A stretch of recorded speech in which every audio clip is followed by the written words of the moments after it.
mas passa também por rediscutirmos uma política agrícola completa. Não faz nenhum sentido que o país tenha, por exemplo, como eu vi agora em Xanxerê, uma pequena produção de milho, que no ano passado dava R$40 a saca, esse ano deu R$18 a saca, porque você não tem uma política de estocagem, não tem uma política de preço mínimo, não tem uma política de distribuição. E tudo isso nos obriga a entender que a economia que funciona é uma que associa um Estado limpo, sadio, não é? Posto a serviço de um projeto nacional de desenvolvimento e aqueles que produzem e trabalham.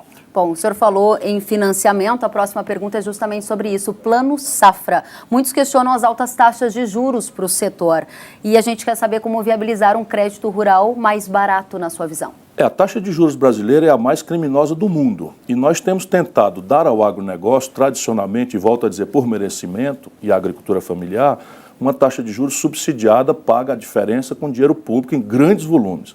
A última vez foram 128 bilhões de reais o subsídio para que a taxa de juros que chega para o agricultor brasileiro seja minimamente competitiva. Na indústria já destruíram, até o BNDES foi destruído, e isso é preciso que o agronegócio tenha muito cuidado quando a gente der segurança a determinadas ideologias. Ao invés de usar ideologia que atrapalha a nossa cabeça, a gente tem que raciocinar com inteligência.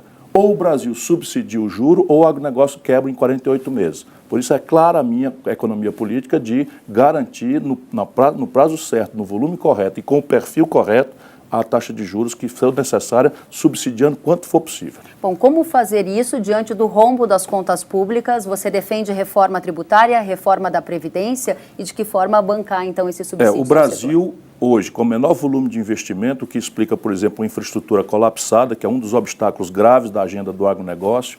Nós estamos coando volumosíssimas quantidades de soja, por exemplo, por caminhão, por rodovias, não temos acesso correto aos portos, pagamos 4 vezes mais caro o frete rodoviário, quando claramente o que nos recomenda a logística brasileira é um complexo ferroviário que tem que ser estendido. Aí você tem projeção da Ferronorte, projeção, conclusão da Transnordestina, a chegada a Porto da Aldeia da Norte-Sul e a Norte-Sul para baixo, enfim, as conexões todas, a leste-oeste na Bahia, porque o tempo é exíguo, mas enfim, eu estou estudando muito isso porque você dá margem que está muito apertada para o agronegócio, sobreviver e crescer, que é o que nós precisamos fazer.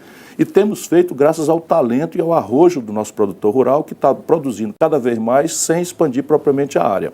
Isso significa que nós temos que desenhar um quadro fiscal, ou seja, sanear as contas do governo, porque hoje elas estão no pior momento da sua história.